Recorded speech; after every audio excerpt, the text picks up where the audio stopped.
This is Duke University.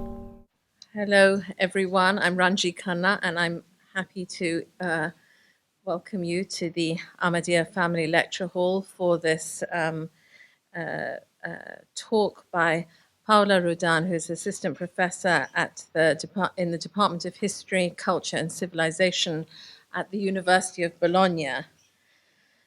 Dr. Rudan's lecture is part of a short-term residency sponsored by the Academy of Global Humanities and Critical Theory, which is a partnership between Duke University, the Department of History and Cultures at the University of Bologna and the University of Virginia. The Academy of Global Humanities and Critical Theory is founded on the idea that the so-called global age requires critical exchanges among different research fields, as well as a radical rethinking of their theoretical tools. So Professor Rudan's interest focuses in 18th century and 19th century European political thought, its transatlantic circulation, and the theoretical and political relationship among social transformations and political constitutions. She is author of monographic works on Simone de Beauvoir and Jeremy Bentham, Social and Political Thought, published respectively in 2007 and 2013. Her essays have been published in international journals. I think that means British language journals actually here, but obviously journals elsewhere as well. But these ones are History of Political Thought and History of European Ideas. In addition to Beauvoir and Bentham, she has written on Hume and the fabric of order and obedience, and arguing against the overemphasis of Bentham's role in the genealogy of neoliberalism, she emphasizes the manner in which law and politics become the means through which a scientific understanding of society as code gets established. Government is conceived in her reading of Bentham as the art of social happiness, in which democracy becomes the political form of social sovereignty. In addition, she's written on Bentham's contribution to the American controversy, arguing that Bentham's legal positivism becomes the basis of a new imperial science of sovereignty. In the field of political theory, she edited the translation of Wendy Brown's Politics Out of History. She's published several essays on the history of women's and feminist political thought. She has introduced, for example, the Italian translation of Margaret Cavendish's Female Orations from 1662, emphasizing Cavendish's use of her husband's authorization to establish authority, and more broadly on the sexual character of both the rhetorical exercise and the political definition of sexual difference. This kind of work, of course, emphasizes the necessity of translation for any kind of understanding of the global humanities. She's now working on a history of the concept of woman, ranging from the British 18th century concepts of super-sovereignty through liberal philosophy of utilitarianism to contemporary figures like Irigaray, Brown, Butler, and Spivak. Please join me in welcoming her to Duke.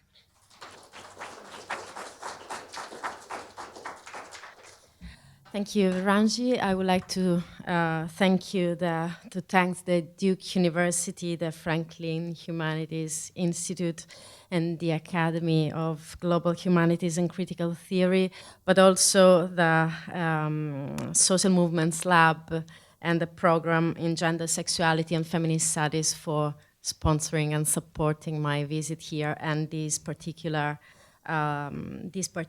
talk. So let me begin, and thank you all, of course, for being here listening. Let me begin with a short premise. My aim with this talk is that of providing an outline of the genesis and crisis of the modern political subject as seen from the point of view of women and of feminists. I do not presume to be exhaustive, but rather to sketch some historical and theoretical notes that allow emphasizing the global critical capacity of a feminist epistemology. With this goal in mind, my talk will be articulated in 3 acts, like a play, and each of them will be introduced by the word of a man. This narrative device is clearly inappropriate given the feminist approach of this lecture, But it is willingly so, since it allows highlighting the sexed relationship of power that lies behind the claim for absoluteness and universality of the modern political subject. Thomas Hobbes, the founding father of modern political theory, is an excellent starting point of this historical and theoretical outline and allows introducing women on the stage as an unsolved problem. When compared with the fictions written by Margaret Cavendish and Mary Shelley, his fictional theory concerning the origin of the state allows showing that the modern political subject is constituted through the act of subjecting women in order to appropriate the social and political power based on the female's reproductive capacity. However, since women did not accept to be subdued so easily, the modern political subject has been in crisis since his very birth and was forced to work hard in order to keep them in subjection by producing discourses and institutions fit for this purpose. After all, this is precisely the history of civilization of which Jeremy Bentham is a right honorable representative. Starting from his words, in the second act, I will argue that the critiques of the tyranny and sexual privilege of the male subject of universal rights articulated by Olympe de Gouges, Mary Wollstonecraft, and Emma Goldman are in fact critiques of the whole order built upon that subject, the order of sovereignty, society, and capitalism. These critiques, however, also show that women are caught into a paradoxical position, since they claim to be entitled with the same rights made for a subject which is not contingently, but rather constitutively a man. This contradiction explains why Hegel, the author of the most engaging romance on the constitution of the modern subject, is the one that allows questioning whether women's ambition to become a subject can be successful. It is not by chance that some of the most important figures of contemporary feminism, like Simone de Beauvoir, Luce Irigaray, or Spivak, engage with him in a compelling struggle. In the third and last act, I will then read these confrontations in order to highlight the risks entailed in the promise and ambition of becoming a subject, when both the sublation of sexual difference and its translation into a political identity confirm or mirror the logical structure of male domination. My conclusions on women's impossibility of becoming a subject do not aim to deny that they actually fight for liberation and practice freedom, even when they lack an accomplished theory of the subject or of subjectification. I will rather suggest that the impossibility of fixing a given definition of the term woman, the fact of understanding this term not so much as the name of a subject, but rather as a historical and contested concept, is precisely what makes a woman a privileged critical perspective on the contemporary global dynamics of power. Let's then start with the first act. At the beginning, when Thomas Hobbes' theory inaugurated political modernity, also the woman was a subject. Hobbes' science of sovereignty is revolutionary, since his theoretical construction of security and peace is based on a radical annihilation of every natural order, hierarchy, and subordination. According to Hobbes, and I quote, "Whereas some have attributed the dominion to the man only as being of the more excellent sex, they misreckon it," end quote. Even admitting that a difference of force and prudence exists between women and men, women's subordination is not natural. Rather, it is the result of a war which is foundational, since the individuals who institute most of the state through the original contract are fathers of families. This definition is extremely important because it shows that the constitution of the modern political subject is based on a hidden relationship of power. We know from Hobbes that the state of nature is a generalized state of war, where nobody, and I quote, can hope by his own strength or wit to defend himself from destruction without the help of confederates, end quote. Alliances must be established in order to acquire so much power as it is necessary to survive. In relation to this aim, women have a vantage position because they have a right, that is, a dominion over their children that derives both from a natural power the simple fact of biological motherhood, and from a conventional one. First, in a state of nature where no law regulates the relationship between man and woman and their sexual intercourse, only the woman as a mother can say who is the father of her child. Second, the woman as a mother can decide whether she will nurture her child or expose him or her to death. The child who is nurtured is then obliged to obey because, according to Hobbes, those who have your life in their hands and allow you to survive obtain a power over you. This means that in the state of nature, men have to engage in a war against women in order to take the power of obliging children and secure an alliance against aggression. By an act of strength, they actually win this war. The result is the family, a civil person in which a father with his sons and servants are kept together by a paternal jurisdiction.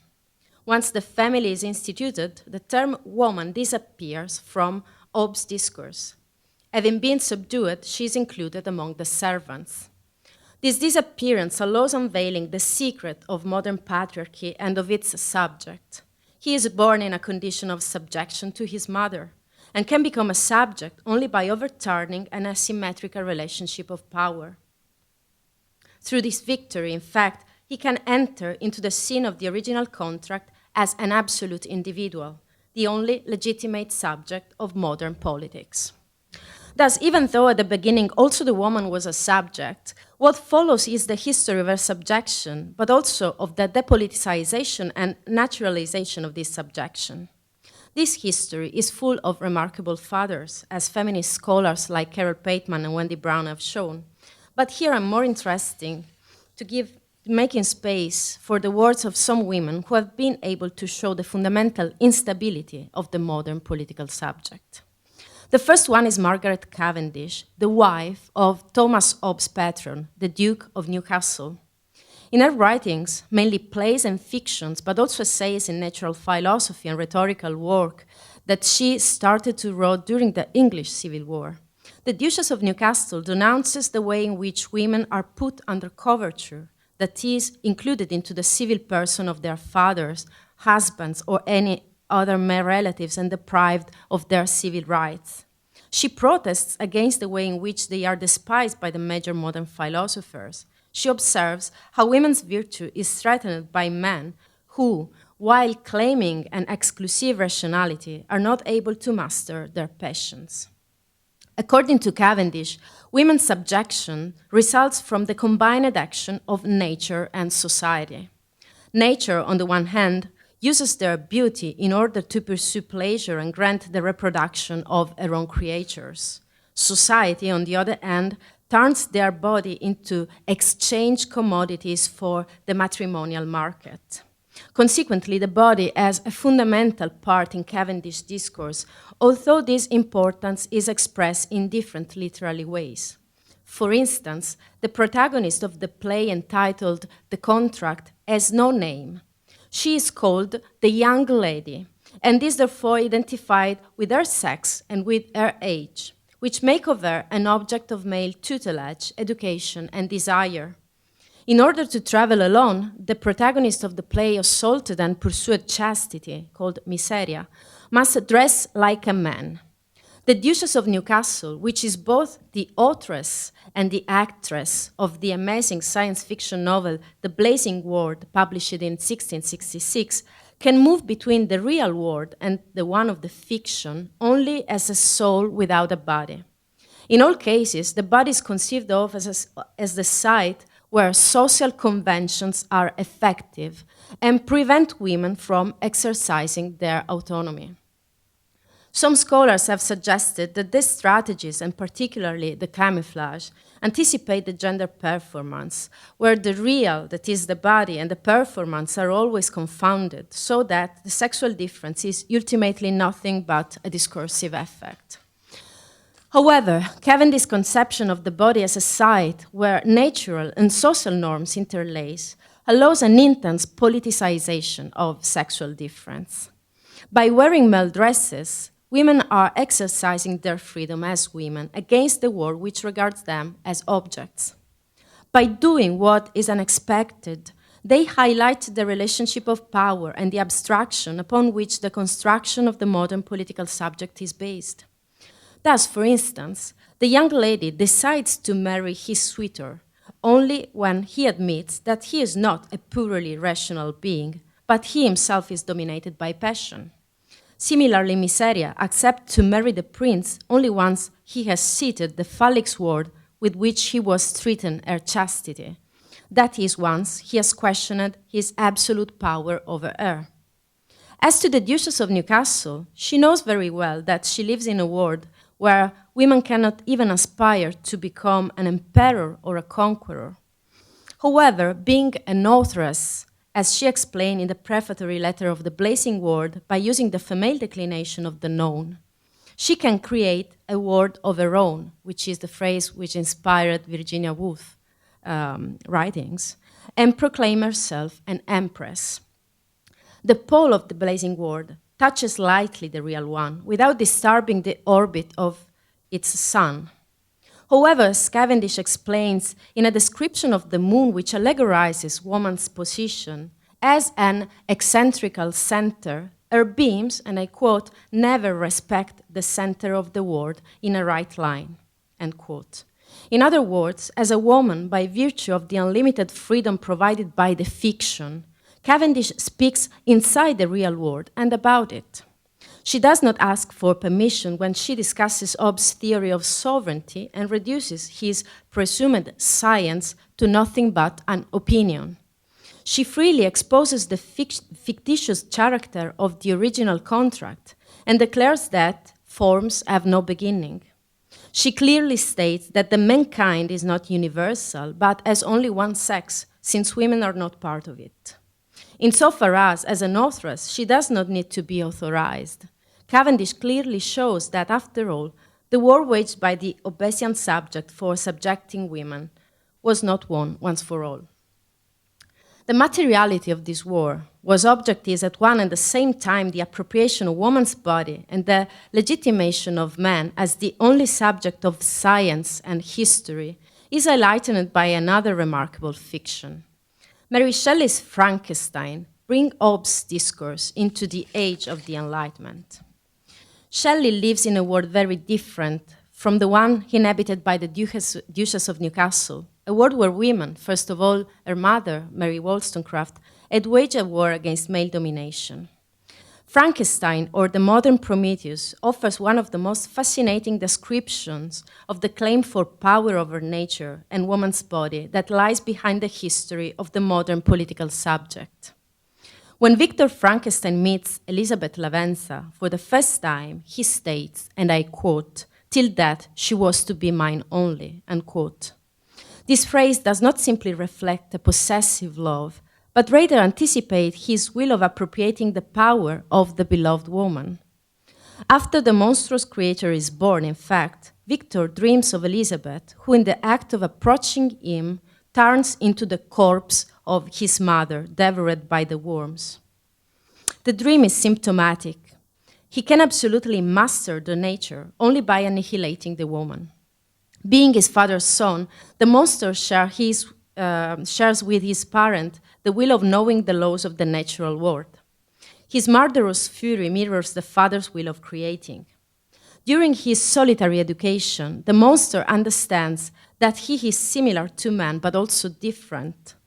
His appearance is unacceptable for the senses of other men, being the visible expression of his unique birth. Without a mother, the monster is ugly, because in Shelley's view, only women have the capacity of seeing the beauty of creation. Without a mother, the monster is lonely, and his fate is even worse than death. Insofar as woman is regarded as the entry door for sympathy and love, the monster asks his father, a female companion, in order to satisfy his desire of love and sympathy. Only through the woman it is possible to establish a relationship with the others. Victor Frankenstein, however, refuses. His onanistic creative gesture is precisely a denial of the relationship that is the medium to freedom. For this reason, in the very moment in which he claims for an absolute power, he finds himself condemned to a condition of absolute dependency. as the monster tells him in the end, "You are my creator, but I am your master." Differently from what happens in Cavendish fiction and plays, women say few words in this anticipation of Horkheimer and Adorno's dialectic of enlightenment. However, Shelley is a woman. She does not simply oppose to the modern Prometheus of her fiction a feminine character immune to the masculine will of power and of creation. Rather, being fascinated by the fate of this modern Prometheus, Shelley turns herself into an authoress in order to tell the tragedy of a subject that claims to be an absolute principle. In this enlightened and scientific age, Frankenstein is blinded by the will of power of his own reason, and the appropriation of woman's body and power, which inaugurates modern politics, is brought to its extreme consequences. This is not simply a female question.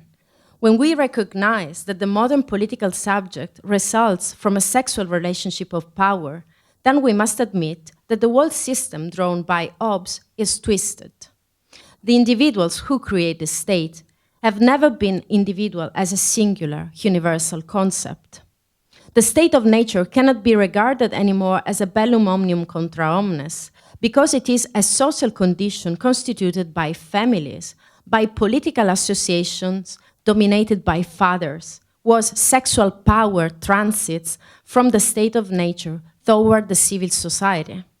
Consequently, civil society cannot be conceived of any longer as the depoliticized space established by the sovereign power, because beyond the seemingly naturalization and neutralization of conflict, a sexual war is fought. Women's critique of the modern political subject is by necessity the critique of the whole order built upon that subject. And this observation leads us to the second act of this reading. In the highest point of the Enlightened age, Jeremy Bentham brings Hobbes into the bourgeois society. In his Principles of the Civil Code, written at the end of the 18th century, he declares that, and I quote, "Under whatever point of view the institution of marriage is considered, the utility of this noble contract is striking. It is the bond of society, the foundation of civilization," end quote. Just like Hobbes, Bentham does not regard women's subordination as natural, but as a social condition justified by utility. In order to be effective, the sovereign will which rules over the family must be only one and must be that of the man because of his superior strength. This strength is both a natural and an historical fact. Males are usually physically stronger, and laws that regulate the marriage and the family have been usually made by male legislators. The difference in the hierarchy of the sexes is politically relevant because it reflects a social, commercial dynamics which acts normatively upon men and women. For instance, women's chastity, modesty, and delicacy are prized, this is the term used by Bentham, more than courage, which is socially regarded as a masculine attribute.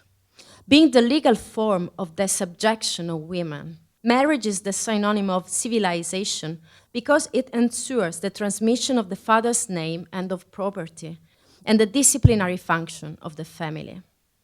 The subjection of women is necessary in order to grant both the functioning of commercial society, the reproduction of the species, and the reproduction of political obligation. Thus, it is not surprising that Bentham is the enemy number one of the discourse of natural rights that triumphs in the age of the French revolutionary declarations. Where natural rights brought to their logical consequences, all the relationships of power upon which society is based will collapse. The relationship between parents and children, master and servants, and of course, that between the husband and the wife. Bentham's alarm can be explained by looking at France, where women like Olympe de Gouges were demanding to be part of the humanity entitled with rights. In this way, they were threatening the exclusive legitimacy of the subject of the revolution, the citizen as a man, and the whole political order established by that subject. At least since the March for Bread on Versailles of October the 5th, 1789, women had an active part in the French Revolution, and they organized as women inside that political space. By affixing her polemical writings and petitions on public buildings, also Olympe de Gouges took the streets of Paris. In the Declaration of the Rights of Woman and of the Female Citizen, published in 1791, a critical strategy is based on a systematic overturning of the schemes that support the revolutionary universalism as a structure of sexual domination. According to de Gouges, far from legitimizing man's superiority, nature shows that everywhere the sexes cooperate in harmony. Among animal creatures, and I quote, man alone has raised his exceptional circumstances to a principle in order to command as a despot a sex which is in full possession of its intellectual faculties, unquote. Starting from this denaturalization of male despotism, de Gouges opposes the force of reason to this empty pretension of superiority. She demands for women the enjoyment of the fruits of revolution, and she reclaims for her sex the right to equality. Parity is the criteria that she applies in her Declaration of the Rights that follows the one of man, but always adds the absent sex as a subject that must be named for not being silenced by the seeming neutrality of the citizen. In this way, however, de Gouges does not simply demand an inclusion of women into the universal space of rights, but rather highlights the sexual relationship of power upon which it is based. Significantly, the echo of Hobbes' story resonates in the 11th article of her declaration. Here, de Gouges assumes the liberty of speech, and I quote, as the most precious right of woman, since it assures recognition of children by their father, and demands that women are allowed to exercise this freedom without being forced by a barbarous prejudice to hide the truth. According to the matrimonial laws of that time, only men could recognize children, also the so-called bastards, as their legitimate heirs in order to secure the succession of the father's name and of property. This aim was also the one pursued a few years after by the Article 340 of the Napoleon's Civil Code, which prevented women from the possibility of searching for the biological father of their children. In this way, the woman's exclusive power of revealing the identity of her child's father, a power already recognized by Hobbes as politically crucial, was both neutralized and, as de Gouges observes, domesticated through prejudice, since the mother of a child born outside marriage was stigmatized and banned from society. Thus, by turning the freedom of speech into a sexed right, and by defining the prejudice socially established against women as a barbarous one, de Gouges questions the very legitimacy of a society built upon the subjection of her sex. Barbarism is not the opposite of civilization, but is rather inside civilization. Whose subject is nothing but an unjust usurper that has been able to establish his sovereignty and rights only by depriving women of hers. Woman of hers. The Guiche Discourse allows showing how woman's perspective, which is a partial perspective, can also be regarded as the vantage point for a global critique of a given historical configuration of social and political relationships of power. Mary Wollstonecraft, who wrote a Vindication of the Rights of Woman only 1 year after the Gouges Declaration, shares this perspective. Like de Gouges, she believes that, and I quote, the civilization which has hitherto taken place in the world has been very partial, end quote, because what she calls a barbarous prejudice has prevented women from the possibility of exercising the intellectual faculties proper to all human beings, regardless of their sex. Nature does not justify woman's subordination, which is rather a habit. That is the effect of a process of domestication, which is the word used by Wollstonecraft. The term domestication has a double meaning. On the one hand, it describes woman's segregation into the domestic and private space. On the other, it concerns their discipline and the way females are made women when they are mere children, as Wollstonecraft states.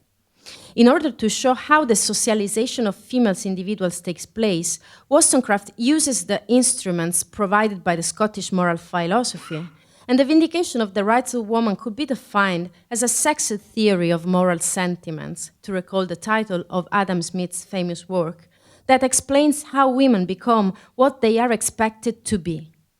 Looking at themselves through the mirror of society, women act as weak beings.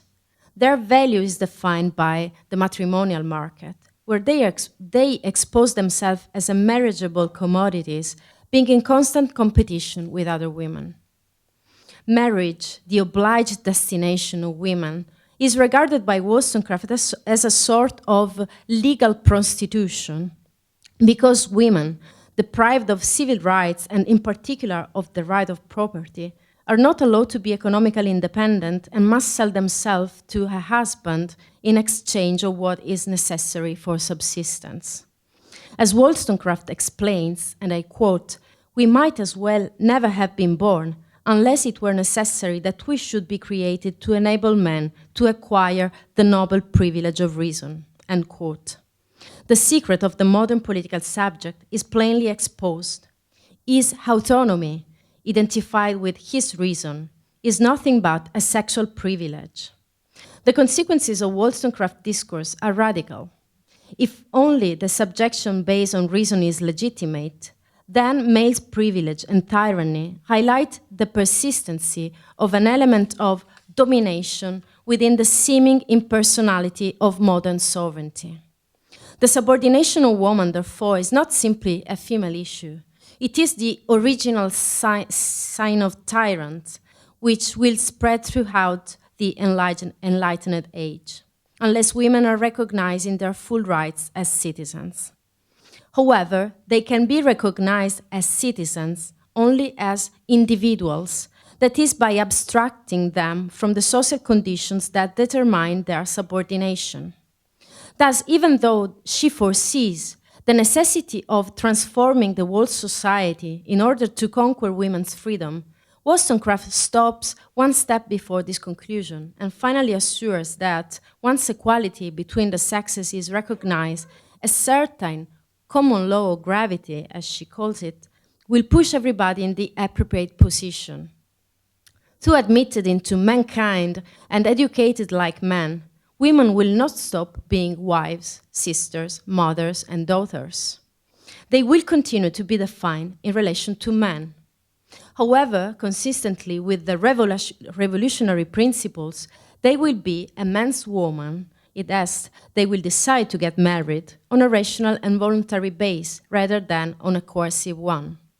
The sexual division of labor is established upon new foundations, at the interlacement between nature, identified by Wollstonecraft with the physical law of gravity, and society, the common law of customs and fashions.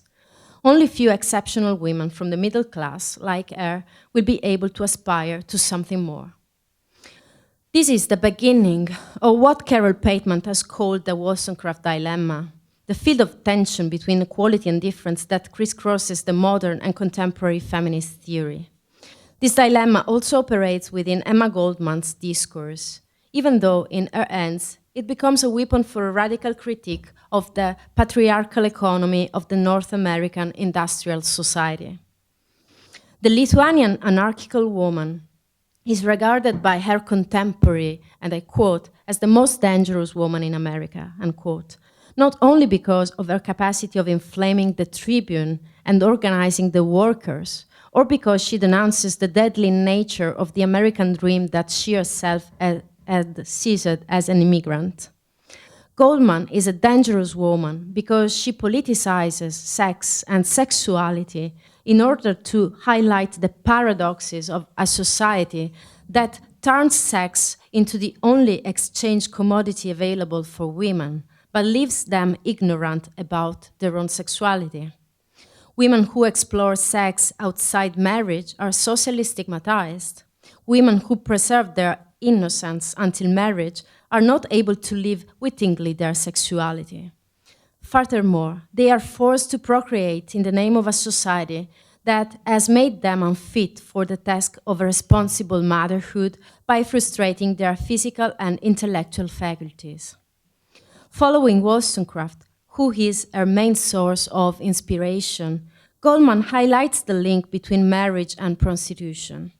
It is a link established by what she calls the Moloch of capitalism, that turns women's prostitution into the very symbol of the necessity which obliges them, like men, to accept the alienation of the working condition.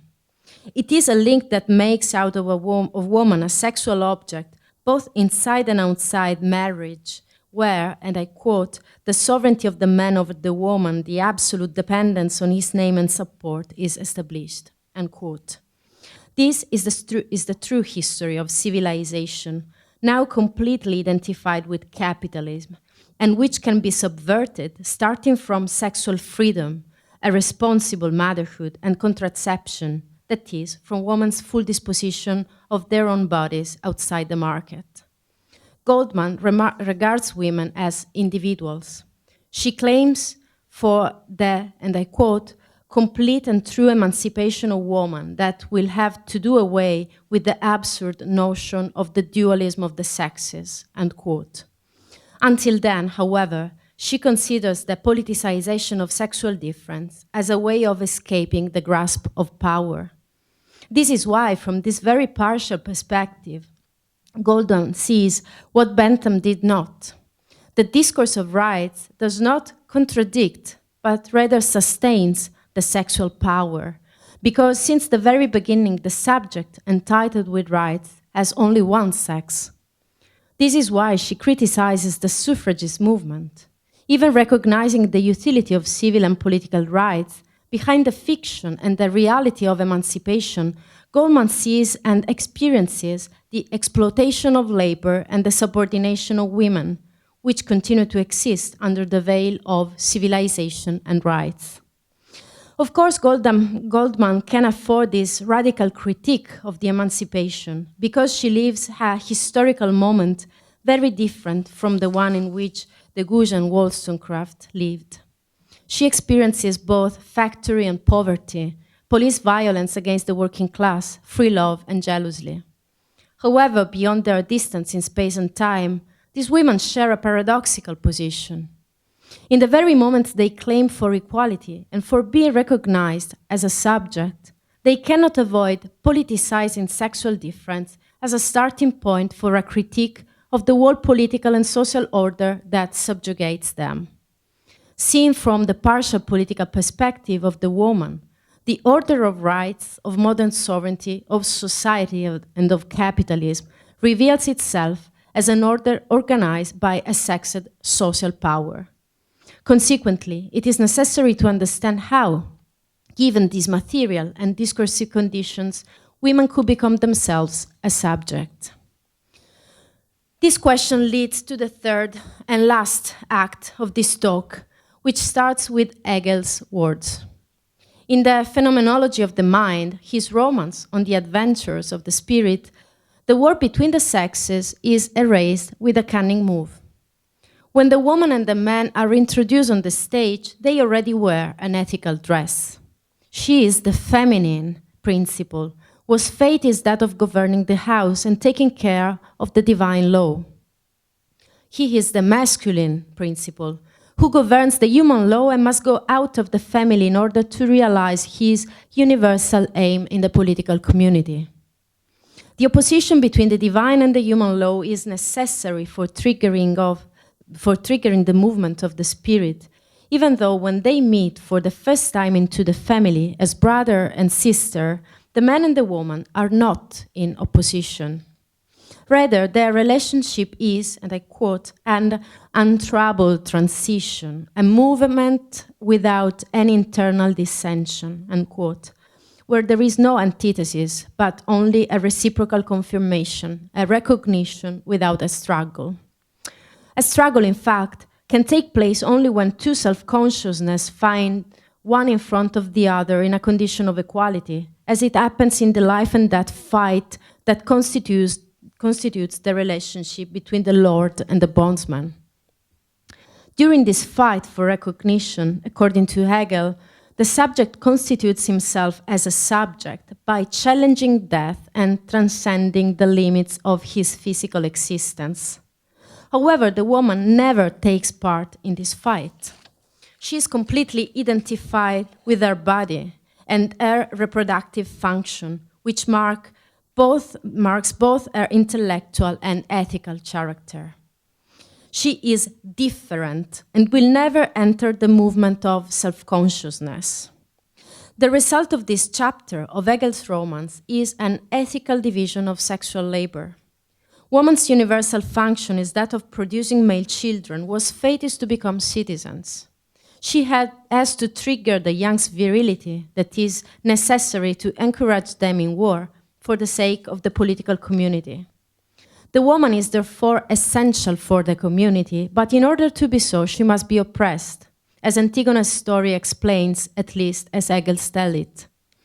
Thanks to the specific ethical character of the woman, the opposition between sexes is turned into a driving force of the historical transition from the ethical immediacy of the ancient community, where Hegel's description of the family is placed, towards the self-conscious ethic of the modern state.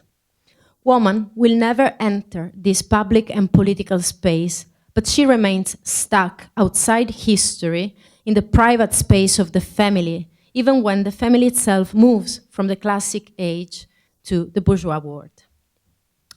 Ironically, during the 20th century, it was war what brought women outside the domestic space, because they had to take the place of men employed as soldiers into factories to carry on production. In the frame of this transformation, in 1949, Simone de Beauvoir observes, and I quote, that femininity is in danger, end quote, because women are crossing the border of the ethical division of sexual labor. Beauvoir is well aware of Hegel's trick. Since the act of becoming a subject is the act of transcending the objective limits established by our body and contingent condition, woman is excluded from this possibility in the very moment she is identified with her body and reproductive function. She is the absolute other, through which the male subject always confirms himself without contradictions. Beauvoir's critique, therefore, consists of challenging the ethical function of sexual difference by denying its biological necessity for reproduction. In fact, and I quote, nothing warrants us in universalizing specific-like processes, end quote, and nothing prevents us from imagining a parthenogenetic or hermaphroditic society. This perspective serves to overcome the course of objectivity. The body, that is sexual difference, cannot be simply denied. It is part of a woman's situation, where the Sartrean term situation defines the aggregate of objective conditions that constitute the unavoidable starting point for thinking and practicing freedom. These conditions must be both signified and transcended by the subject through an autonomous existential project. Thus, Beauvoir may conclude that when motherhood as a destiny is challenged and woman is not any longer the prey of the spacious, the Hegelian scene of the struggle for recognition can be subservient for describing also the relationship between the sexes. In doing so, however, she does not emphasize so much the struggle, but rather the reciprocity of the relationship between the self-consciousness that meet one another. What women demand today, and I quote, is to be recognized as existence by the same rights as men, and not to subordinate existence to life, the human being to its animality, end quote. Again, the condition of equality was measured as man's experience is the base of freedom, so much that, according to de Beauvoir, once men and women reciprocally recognize as similar, they can finally enter a relationship of brotherhood. Apparently, there are no sisters in the emancipated society imagined by Beauvoir, and she leaves us in front of a paradox. In order to be free, a woman cannot deny the fact of being a woman. Her body is indeed the medium between her, the world, and the other. And I quote, to renounce her femininity is to renounce a part of her humanity, end quote. However, the world where she is supposed to be active and free is the same world that condemns her to passivity. Even though Beauvoir's contribution to feminist theory is often identified with her distinction between sex and gender, in her discourse, no such a distinction occurs. Rather, Beauvoir regards the body as a situation, that is the site where nature is historically and socially signified and organized within a relationship of power. This means that sexual difference cannot be overcome so easily by insisting on the multiplicity of genders that proliferate in the gap between the sexed transhistorical body, completely determined by biology, and its cultural interpretation. For the same reason, Hegel's trick cannot be simply neutralized by regarding the binary opposition between the feminine and the masculine as a discursive effect that has to be discursively denied, as Judith Butler does in a reading of Hegel's Romance through Kojeve's philosophy. Beauvoir's insistence on biology, which cut across the second sex from the beginning to the end, is an attempt to understand how a social and historical objectivity acts as a norm through the sexed body and determines or prevents a subjective disposition to freedom. This is why, in the end, while she imagines a parthenogenetic society, Beauvoir also recognizes that society still assigns specific roles to women as females, according to the ethical, which means productive and reproductive division of sexual labor. The paradox in front of which she leaves the reader is therefore generated by the necessity of thinking a subjective transformation that can be realized only when the whole society in which woman is constituted as an object is transformed. Otherwise, in this patriarchal world, where femininity is still signified by men and where activity is identified with masculinity, in order to be a subject, woman seems to be obliged to act as a man. A tantalizing way out of this paradox has been pointed out by the feminist critiques of emancipation developed during the 70s and the 20th century. By oversimplifying a complex historical turning point, we may say that women have been forced to realize that their attainment of full citizenship did not coincide with the end of their subordination. In this frame, the claim made in 1970 by the Italian feminist Carla Lonzi with the pamphlet entitled "Let's Spit on Hegel" is the expression of an open refusal both of the struggle for recognition and of the neutralizing inclusion into the formal abstractedness of rights. Hegel's discourse and the dialectic struggle for recognition are regarded by Lonzi as the expression of a patriarchal logic of power. Excluded from that struggle and from the exercise of power, in short, oppressed, women embody the possibility of challenging power as such.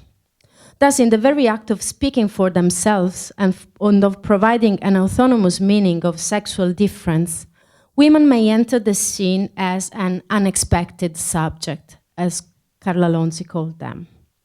According to Lonzi, this coming into the world as an expected subject is possible only through an operation of deculturalization, that is a refusal of an entire system of knowledge, from dialectic, both Hegelian and Marxist, to psychoanalysis, and of all the institutions of patriarchy, art, capital, and the state. This refusal, however, runs the risk of reproducing on another level the ethical division of sexual labor that it aims to criticize. Bearing the values of life and peace instead of those of war and death, woman will become not simply an unexpected subject in the history of modern subjectification, but also a separate subject that, once more, is never fully part of that history. As Luce Irigaray pointed out, in the very moment in which sexual difference is turned into an identity based on oppression, the game of speculation and specularization, which fuels Hegel's logic of the subject, is played again. Since the subject, and I quote, can sustain himself only by bouncing back off some objectiveness, end quote. All opposition between him and his other is always part of the unity of the logos. Insofar as the subject needs the feminine to come into the world and confirm himself, and I quote again, we can assume that any theory of the subject has always been appropriated by the masculine, unquote. This occurs both when woman identifies herself as female, that is, a lost maternal feminine object, and when she claims to identify herself as a masculine subject. The trap of the subject built by Hegel is merciless, because he does not simply reduce woman to a subaltern position, but makes of that subaltern position a necessity of the movement of the logos and of history. In the end, perhaps, we have to recognize that it is impossible for women to become a subject. However, this is not a dead end. Rather, the challenge is that of regarding this impossibility as the perspective that allows articulating a radical critique of what Irigaray calls the systems of the subject. This perspective is global, just like global is the view that Gayatri Chakravorty Spivak recognizes as proper of the subaltern woman. This woman is not subaltern because she has been born in a post-colonial country, but rather because she recalls, and I quote, the sheer heterogeneity of the colonized space, end quote. The subaltern woman takes the place of the impossible subject because she is stuck between patriarchy that had turned her into an object of domination and development that had recognized her subjectivity only in order to continue the old colonial logics with other means. By using Hegel's words, we may say that the subaltern woman is the other upon which the modern subject is constituted. Not only man, but also his systems, the West, and the global order of its society. This is why she always runs the risk of being unable to speak. For sure, she does not speak when she is conceived of as a victim or when she is assimilated to a woman writ large, whose definition does not take into account the differences of class and race that produce concrete asymmetries of power among women. However, according to Spivak, the subaltern woman is today, and I quote, to a rather large extent, the support of production, end quote. In few words, the standpoint of subaltern woman allows understanding the material function of the ethical division of sexual labor in its full global extent. The whole global history of women becomes crucial in order to understand the present, in order to see how the domestic space is still a common destiny, even though this condition had changed. For instance, the home-based productive labor and reproductive waged labor to some extent have taken the place of unpaid reproductive labor and are often performed by migrant women. Be on the side of the impossible subject will then allow to unveil and grasp these transformations and what Spivak calls the female grounding layer that holds up contemporary global capital, end quote. Thus, when we regard woman as the name of this impossibility, as a concept whose signification is historically contested and constituted within a relationship of power, then we might disclose what Chandra Talpade Mohanty defines as an epistemic privilege. That is the perspective that allows highlighting the historically contingent and striking contradictions that cut across global society, but also political theory and institutions. This is not a female issue. This is definitely a global issue and a feminist problem. Thank you.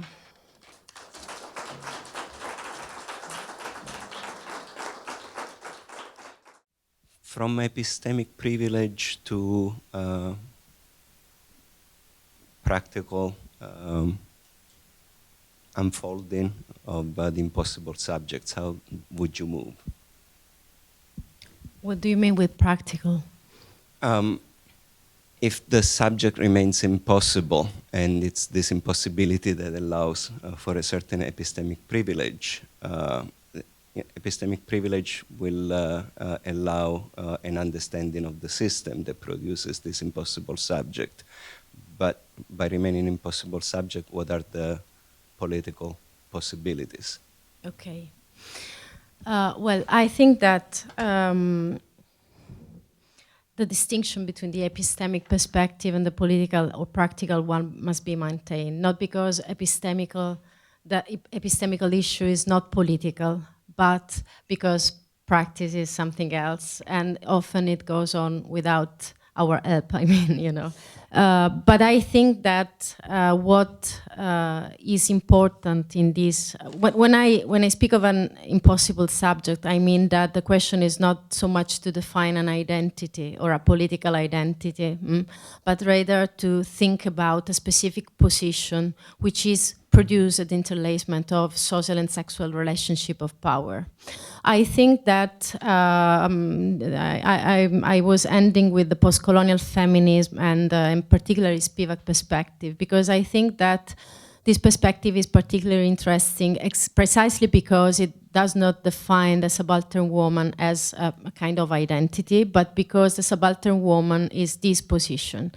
And this position allows understanding contemporary capitalism in its relationship with patriarchy, that is, with sexual relationships of power, first on a global dimension. This means that we cannot start our understanding, our critical inquiry into the present without taking into the account the global dimension of contemporary relationship of power, both sexual and social. And this means that we have to understand both patriarchy and capitalism as systems was effectiveness also depend from the capacity of both producing and synchronizing differences. I mean that we cannot start from our position here in North America or whatever without taking into the account that our technical devices that are needed in order to make our intellectual job have been made probably by a subaltern woman working in her house as a waged worker for a global firm, you know. And this capacity of understanding contemporary capitalism and patriarchy in their relationship and in relation to the synchronization of differences is something that can be done not from every position. Epistemic privilege means that we make a choice, we take a stand, we may say, in order to understand the complexity of the present. And what I'm trying to suggest with this idea of the impossible subject, which can be said in another way, the understanding of woman not as an identity, but as a concept, which is a term that was definition is an object of struggle, is given by a specific historical condition. This impossibility becomes a privilege, becomes a way of emphasizing the political possibilities that are entailed into feminism as political theory, feminism as a specific epistemology. This is also political because it means that, for instance, we cannot articulate or organize a struggle or an opposition to neoliberal patriarchy, let's call it this way, without taking into the account its complexity and differences, without, for instance, assuming the political centrality of the experience of migrant women, and without taking into account their concrete condition of labor and life, both in the original and in the countries of arrival. So this is, I know that the question is much more complex than this, but this is what I'm trying to say. Thanks. That was a really great talk. I guess I have two questions. One, I guess, is broad. What do you think about the ways in which writing figures into your project and political theory more generally? Because I don't know your discipline, but it seems like an interestingly messy kind of archive that you're creating, and so how does imaginative writing or fictional writing kind of figure into articulating this impossibility? I'd love to hear you talk about that. And then I guess with your first act and your discussion of Frankenstein, I was hearing that through what Barbara Johnson writes about and My Monster, Myself, and her argument that what the writing of Frankenstein shows us is that women are not given kind of mirrors of their own transgression. And so I'm curious how you think of aggression or transgression in this, and not just like, let's allow men or let's allow women to be aggressive too, but thinking about aggression, how aggression gets figured into the political, maybe as a way, as the movement towards transcendence or something, or a kind of way of thinking about distribution or something like that. So I'm curious about your thoughts. Okay, concerning writing, I don't know if I get the point, but I'm interested in a historical trajectory, and in starting, in general terms, literature, for instance, has been a political instrument for women along all epoch, and but at the beginning of political modernity, let's say this way, it was also an obliged way of expression, because they were not allowed to intervene directly into political issues. And the writing of fiction was an escamotage for intervening in a public and political sphere that was prohibited to them. I think that what is interesting is that in this way, even the Excentrical Center, which is the title of the call, is taken from this description of the moon by Margaret Cavendish, which is interesting because it's a way of saying that at that particular moment, the women's criticism was obliquous. Yeah. Oblique, okay, thank you. It was indirect, but was, however, completely related to the contemporary debate, where the position of women was crucial, the definition of the position of women was crucial in order to define the main political categories of that time. So in the fictional writings, we can find out some political problems and political concepts that are crucial for the whole understanding of a political theory of a given epoch. So when we, in my field of research, which is the history of political thought, should be quite easy to say, okay, the main works or essay of the recognized political thinkers such as Thomas Hobbes, Jeremy Bentham, and Hegel, and so on and so forth, those are our material. But when women enter into the scene, it is far more complicated, even though the very capacity of writing was not so spread. Not all women were able to write, And this is one point. And I don't know if I understood the other one. And sorry, in order to conclude what I was saying, I think that what is also productive of this epistemic privilege of woman is that it is to understand that we cannot grasp that modern political concept, fundamental political concepts such as the individual, without understanding the importance of defining woman in order to define the individual as the legitimate political subject. So in this sense, the definition, the fight for defining woman, because productive and constitutive of systems of thought that are based on women's subordination and the legitimation of women's subordination. And from this point of view, a feminist perspective is not a side field of research with respect to the discipline history of political thought to which I belong, but is central.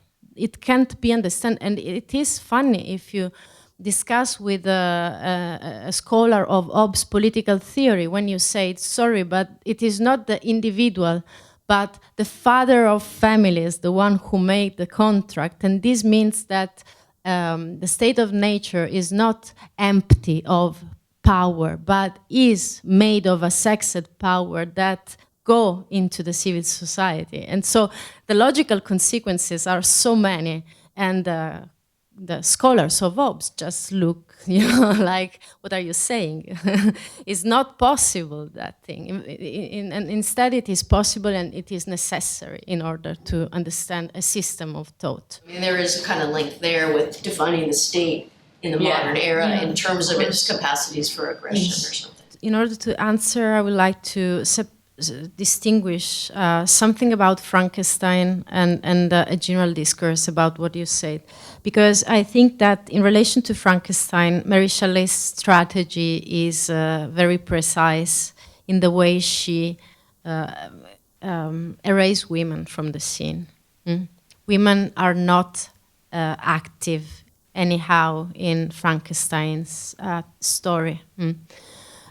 They are just objects of something, and from other point of view, the only way the importance of women is emphasized is somehow in negative.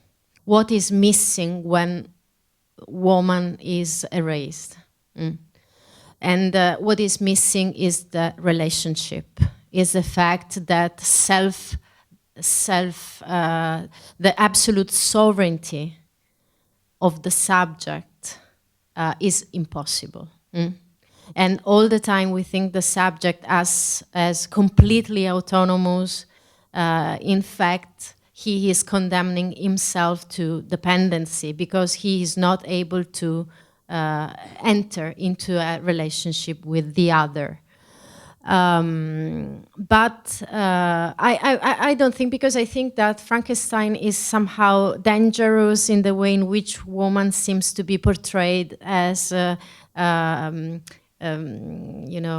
creature that loves all the world, somehow naturalized as the good part of the world against the bad. But I think that the fact that Mary Shelley is a woman, is an authoress, is a creative gesture, is a Prometheic gesture somehow, and we must understand it inside a polemical relationship of power. Concerning aggression, I think that absolutely this relationship with this expropriation of women of their capacity of also enacting violence, for instance, and the way it has been historically constructed as a transgression to the female position is parallel to the legitimation of the monopoly of violence of male and the state. And from this point of view, it is remarkable that women often, always, had reclaimed the capacity and the possibility of being aggressive. I make just one example from the 15th century when Christine de Pizan in the City of Ladies, she rewrote the history of Antigone. And she does not simply say the story of Antigone, but of an invented friend of Antigone, which is called Argia. And what is funny is that Arja made the same things that Antigone made, but at the end, she organized an army of women that marched against the city of the enemy and killed all of the enemies. So it's really an incredible rewriting of the end of the story, because it recognized both the capacity of women to fight, to make war, to win, and to act together. Margaret Cavendish is another example. There is one of my favorite plays is called Belle in Campo, and it is the story of the English Civil War. And instead of staying home and mourning for their husbands who are fighting, women, led by Lady Victoria, decided to go to the war and to become a female army. And there are pages and pages that describe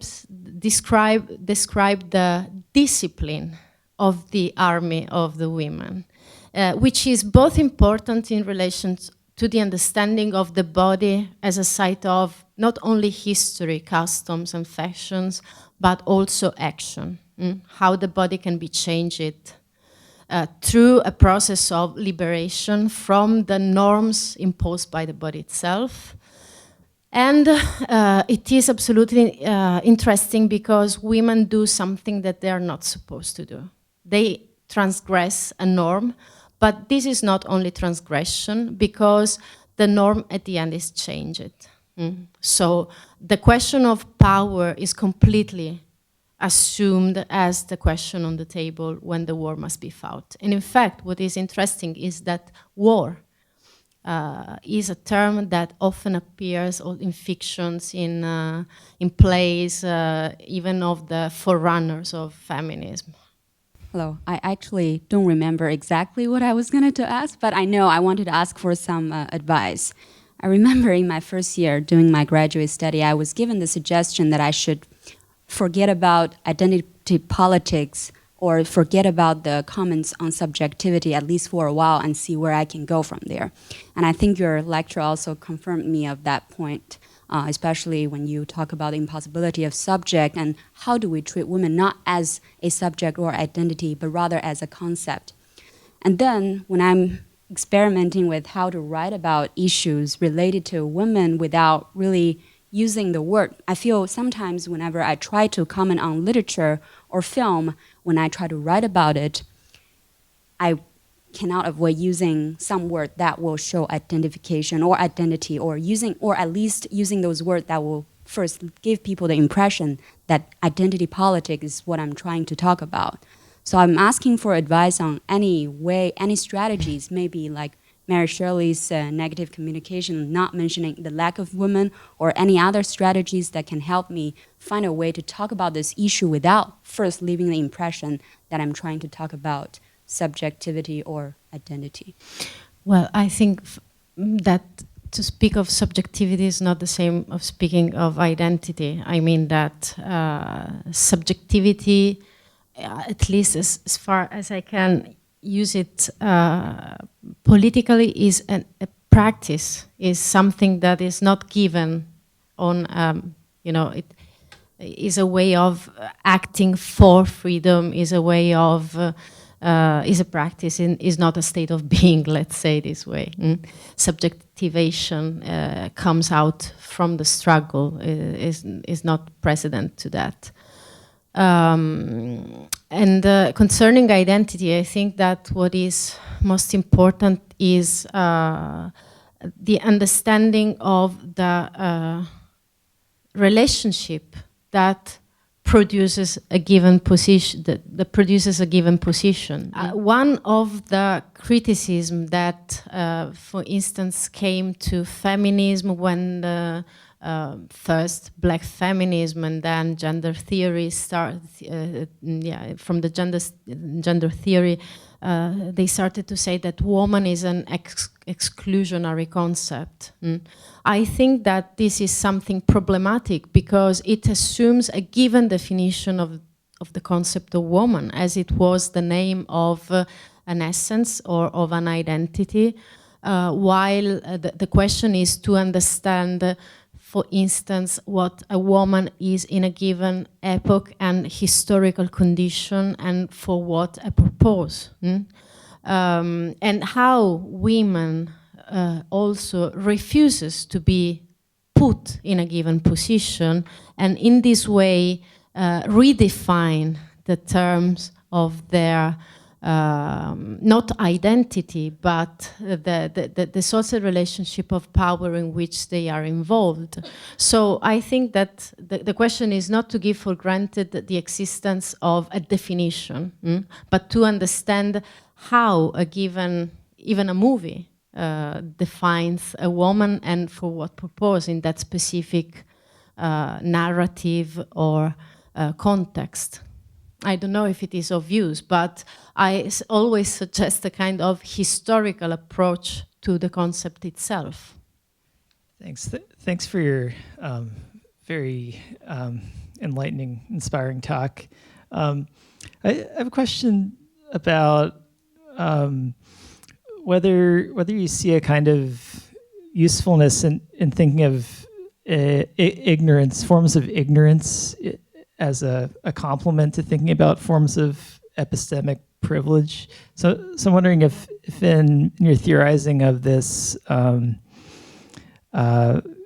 concept of woman as an impossible subject that has a certain epistemic privilege, would you find it useful to theorize a kind of conceptual complement to that of certain kinds of epistemologies of ignorance? Or like ways of knowing what not to know in order to maintain your own position, like epistemology of male ignorance, or an epistemology of modernist ignorance or colonial ignorance, and there might be certain subjectivities attached to those kinds of ways of not knowing. Does that make sense? I'm not sure I'm getting your point.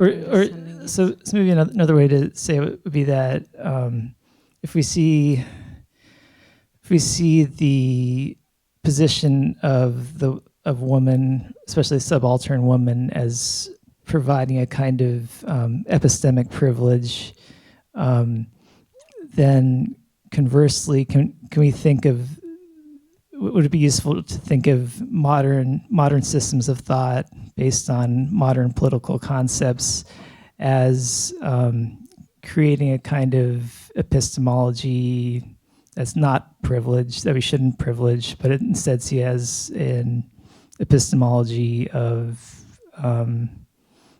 not insightfulness, but rather ignorance, or ways of misunderstanding the world, so as to remain ignorant of how the world is and maintain the dominant.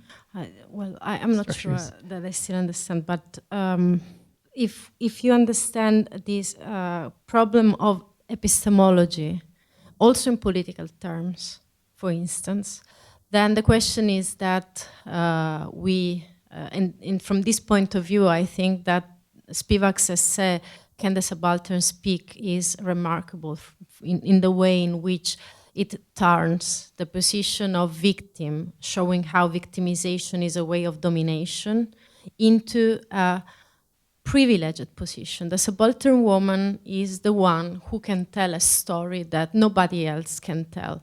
And this is not, a way of emphasizing the ignorance of the subaltern woman. It is absolutely not that. It is the way of understanding the world in which we all are from a specific perspective. And I think that this emphasis on partiality, on the necessity of taking a stand, of occupy a specific position, and use that position in order to understand a system of global relationships of power, is what also Moanty means when she speaks of a privilege. But it is not a way of emphasizing a position of ignorance. Yeah, I'm saying, sorry because I'm not sure I'm understanding. So I'm saying if we start with that perspective of seeing the subaltern woman's position as one of epistemic privilege, then could we think in a kind of complementary way to that view? If we then shift our perspective to modern political thought, like the concept of the modern subject and the kind of systems of thought built upon that, like the state and civil society, then would it be helpful to conceive of those systems of thought, the modern system of thought, as an epistemology of ignorance in the sense of seeing that as like subscribing to modernist political concepts as a way of knowing. It's a way of knowing the world, but in a way that maintains a kind of systemic ignorance about the negative effects of that way of knowing the world. Okay. Does that I make more sense? understood. Oh, okay. I'm not sure that I would speak of ignorance, but I'm sure that there is a hidden story. This is the way in which at least Carol Pateman called it when she refers to the sexual contract, which is a hidden story that is willingly hid through the modern political theory. So yes, I'm not sure that I will call epistemology of ignorance, but I now understand your point. Yes, I think that something is hidden there. Thank you very much. Grazie.